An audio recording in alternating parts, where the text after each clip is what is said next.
नमस्कार विद्यार्थी मित्र हो. राजकीय पक्ष, राजकीय पक्षाची वैशिष्ट्ये, राजकीय पक्ष लोकशाहीमध्ये का आवश्यक असतात, हा विषय आज आपण बघणार आहोत. BA तृतीय वर्षाच्या 5व्या सेमिस्टरसाठी भारतातील राजकीय पक्ष पद्धती हा एक SECसाठी पेपर ठेवण्यात आलेला आहे. या पेपरच्या अनुषंगाने चर्चा करत असताना आपल्याला असे दिसून येते की भारतामध्ये काही राष्ट्रीय पक्ष असतात, तर काही अनेक राजकीय पक्ष, याशिवाय दोन्ही पक्षाशिवाय काही स्थानिक पातळीवर देखील राजकीय पक्ष त्या ठिकाणी निर्माण झालेले आहेत. परंतु या राजकीय पक्षाची कार्यपद्धती, त्यांची ध्येय धोरणं बघत असताना सर्वप्रथम आपणास भारतातील जी राजकीय प्रक्रिया कशा स्वरूपाची असते ते या ठिकाणी बघणे क्रमप्राप्त त्या ठिकाणी ठरत असते. म्हणजेच भारतातील समाज जर आपण बघितला, भारताच्या स्वातंत्र्यानंतर म्हणजे 1950 पासून संसदीय लोकशाहीचा स्वीकार त्या ठिकाणी केलेला आहे. लोकशाही म्हटलं की राजकीय पक्ष हे आपोआप त्या ठिकाणी येतात, कारण लोकशाहीमध्ये लोकशाहीची संकल्पना आपण राजकीय पक्षाशिवाय पूर्ण करू शकत नाही. जशा समुद्रावरती लाटा ह्या वाऱ्याने त्या ठिकाणी आपोआप निर्माण होत असतात, तशा स्वरूपामध्ये लोकशाही प्रक्रियेच्या हालचाली वाढवण्यासाठी, लोक प्रक्रियेला गतिमान करण्यासाठी राजकीय पक्ष हे अत्यंत आवश्यक असतात. आणि आपोआप या समाजाचे प्रश्न सोडवण्यासाठी जे काही प्रश्न निर्माण होत असतात, त्या प्रश्नाच्या अनुषंगाने किंवा समस्याच्या अनुषंगाने अनेक राजकीय पक्षांची निर्मिती त्या ठिकाणी होत असते. मग या राजकीय पक्षांची प्रक्रिया, निर्मितीची प्रक्रिया बघत असताना भारतातील एकंदरीत सामाजिक, आर्थिक, राजकीय परिस्थिती कशा स्वरूपाची आहे हे देखील त्या ठिकाणी बघणं क्रमप्राप्त ठरत असते. तसं जर बघितलं, भारत हा अत्यंत बहुभाषिक त्या ठिकाणी राष्ट्र त्या ठिकाणी आपल्याला दिसून येते. भारतामध्ये अनेक जाती, पंथ, धर्म, अनेक प्रकारची विविधता त्या ठिकाणी आपल्याला दिसून येते. मग या अनेक विविधता असल्यामुळे अनेक प्रश्न त्या ठिकाणी निर्माण होत असतात, कारण त्या सर्वांचे प्रश्न सोडवायचे असतात. या प्रश्नाला किंवा समस्या ज्या काही निर्माण झालेल्या असतात त्या सोडवणं देखील क्रमप्राप्त त्या ठिकाणी ठरत असते. म्हणून सामाजिक गटाचे ही संबंध व्यक्त करण्यासाठी त्या ठिकाणी अत्यंत महत्त्वाची भूमिका त्या ठिकाणी राबवली जात असते.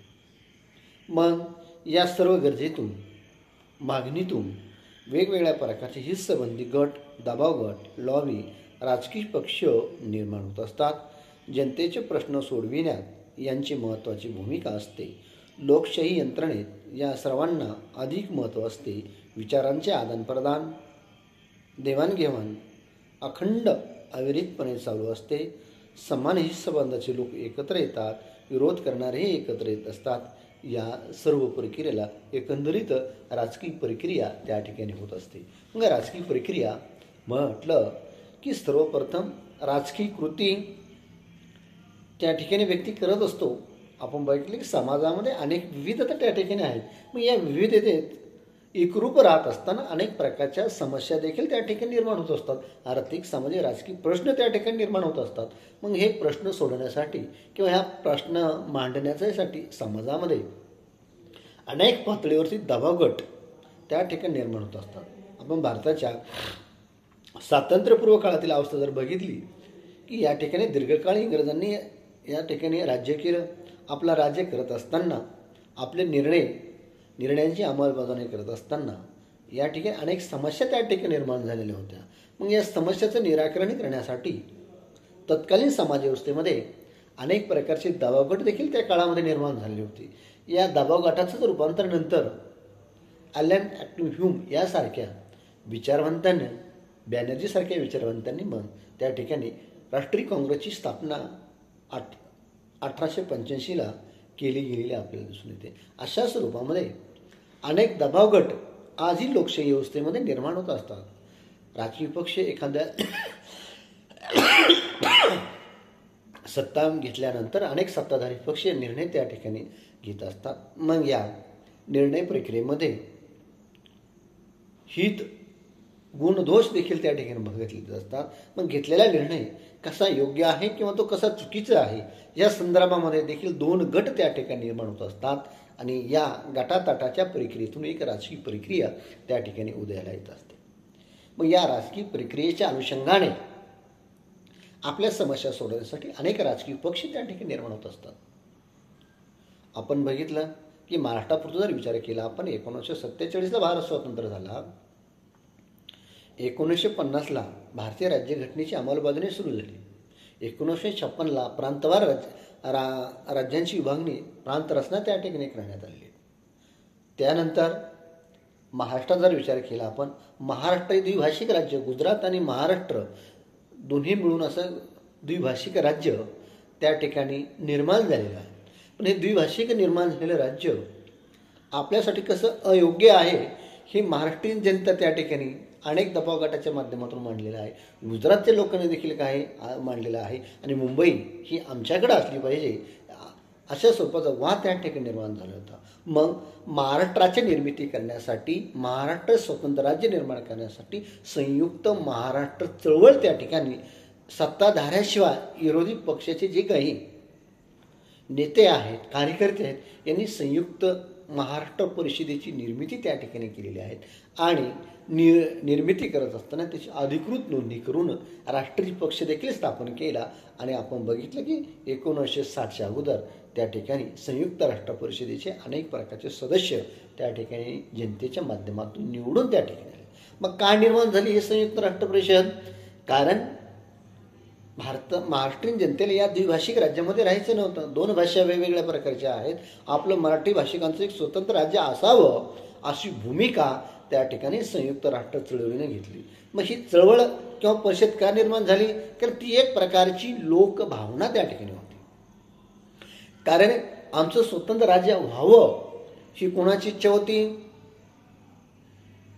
ही महाराष्ट्रीयन जनतेची होती. मग त्याला खतपाणी घालण्यासाठी जे काही नेते कार्यकर्ते त्या ठिकाणी निर्माण झालेले होते त्यांच्यातून मग संयुक्त राष्ट्र परिषद त्या ठिकाणी निर्माण झाली आहे. त्यानंतरचा कालखंड आपण जर बघितला,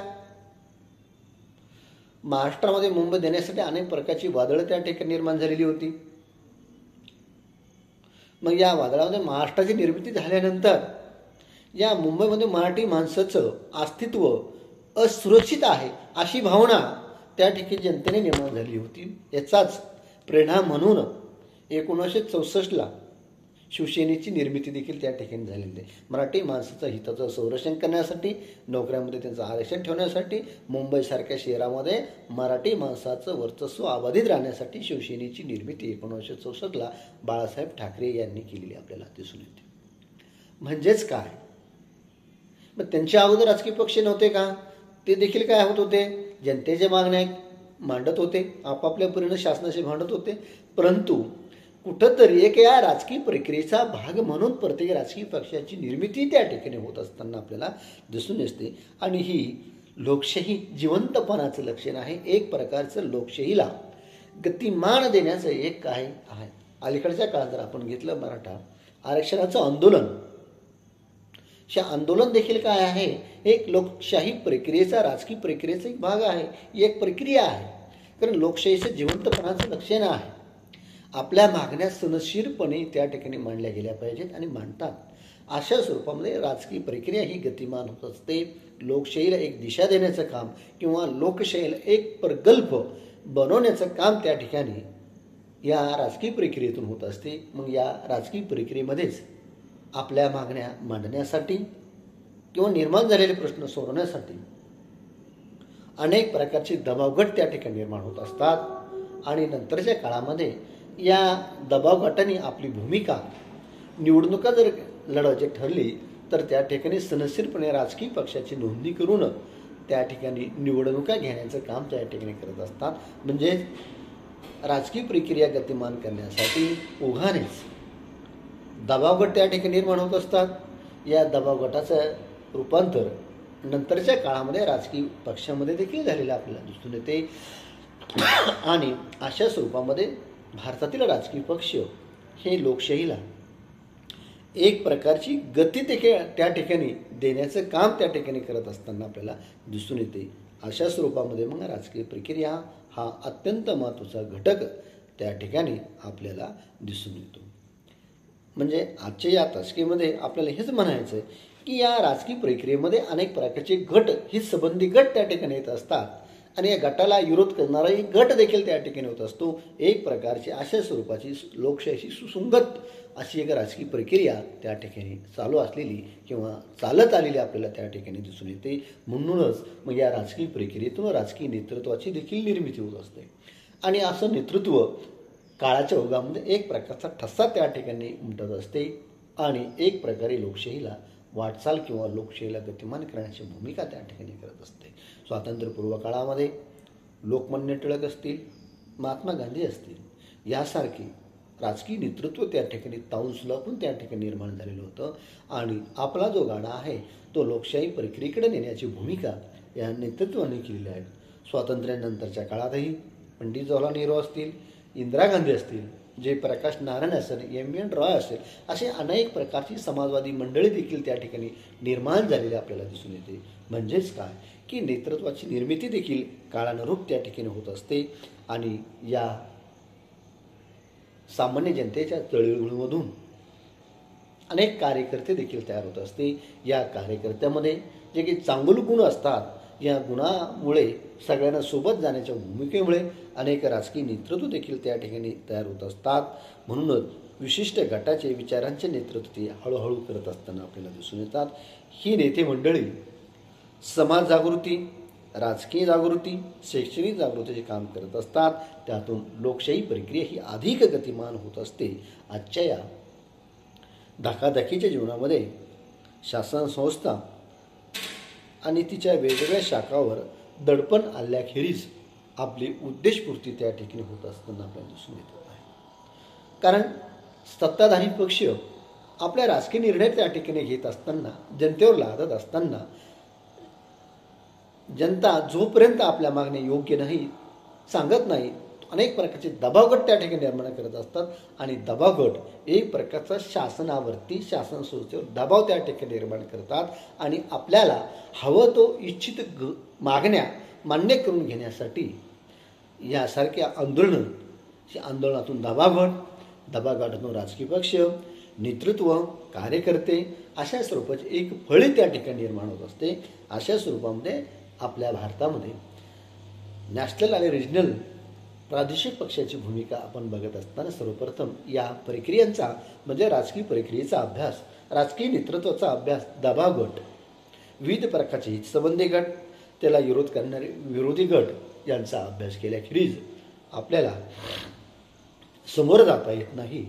म्हणून लोकशाही प्रक्रियेला गतिमान करण्यासाठी राजकीय प्रक्रिया अत्यंत महत्त्वाची आहे. या राजकीय प्रक्रियेला गती देण्यासाठी अनेक प्रकारचे राजकीय पक्ष त्या ठिकाणी निर्माण होत असतात. प्रत्येक राजकीय पक्ष मग आपला अजेंडा हा वेगवेगळ्या स्वरूपात त्या ठिकाणी मांडत असतो. भाजपचे राजकीय विचारसरणी वेगळे आहेत कारण आज भारतामध्ये 6 राष्ट्रीय पक्ष आहेत, प्रादेशिक पक्ष अनेक आहेत, स्थानिक पातळीवरचे असंख्य पक्ष आहेत.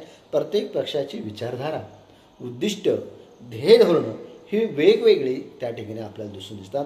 परंतु सगळी ध्येय धोरणं ही लोकशाही प्रक्रियेला किंवा राजकीय प्रक्रियेला सुसंगत त्यांना ठेवावे लागत असतात. परंतु आपल्या मागण्या शासन दरबारी मांडल्याशिवाय किंवा शासन व्यवस्थेवर दबाव आणल्याशिवाय कोणताही राजकीय गट अस्वस्थ त्या ठिकाणी बसत असताना आपल्याला दिसून येत नाही. म्हणून राजकीय प्रक्रिया ही महत्त्वाची आट सर्वप्रथम आपल्याला त्या ठिकाणी दिसून येते. म्हणून राजकीय प्रक्रिया सर्वप्रथम अभ्यासल्याशिवाय आपल्याला राजकीय पक्षांच्या वाटचालीकडे त्या ठिकाणी जाता येत नाही. मग आपल्यासमोर आज हा एक प्रश्न निर्माण होतो की लोकशाहीच्या विकासाबरोबर राजकीय पक्षांचा विकास झाला आहे. सामान्य लोकांच्या इच्छांना मूर्त रूप देण्याचे कार्य राजकीय पक्ष करीत असतात. साधारणपणे सनदशीर मार्गाने विशिष्ट ध्येयपूर्तीसाठी सत्ता ग्रहण करून सरकारमार्फत ते ध्येय साध्य करणाऱ्या गटाला राजकीय पक्ष असे म्हणतात. एखाद्या तत्वज्ञानाला किंवा उद्दिष्टाला पाठिंबा देण्यासाठी संघटित झालेली संस्था म्हणजे राजकीय पक्ष असे मॅकआयव्हर यांनी म्हटलेले आहे. राजकीय तत्वज्ञानाच्या बाबतीत एकमत असलेला आणि संघटित रीतीने राष्ट्रीय संबंधाची जपणूक करणारा समूह म्हणजे राजकीय पक्ष, असे एडमंड बर्ग यांनी व्याख्या त्या ठिकाणी केली गेलेली आपल्याला दिसून येते. यावरून आपल्याला राजकीय पक्ष म्हणजे काय ह्या ठिकाणी दिसून येते. मॅक ॲव्हर्जी आणि एडमंड बर्ग यांच्या व्याख्येवरून असं दिसून येतं की राजकीय पक्ष ही संघटित लोकांची एक विशिष्ट समान विचारधारा असलेल्या लोकांचा गट आहे. तो सनदशीर मार्गाने राष्ट्रीय हित संबंधाची जोपासणूक त्या ठिकाणी करत असताना आपल्याला दिसून येतो. म्हणजेच मग राजकीय पक्ष हे हित संबंध समान ध्येय उद्दिष्ट असलेला गट आहे आणि त्याचं उद्दिष्ट सनदशीर मार्गाने आपल्या मागण्या करणे, त्यासाठी राजकीय पक्षावर दबाव टाकण्याची भूमिका त्या ठिकाणी आपल्याला मांडत असताना दिसून येतात. आजच्या या तासिकेला आज आपण या राजकीय प्रक्रिया आपण बघितलेली आहे. याला पूर्णविराम देऊया. नंतरच्या तासिकेमध्ये जो राहिलेला घटक आहे त्याची माहिती आपण बघू. तत्पूर्वी आपण सर्वांचे मनपूर्वक धन्यवाद.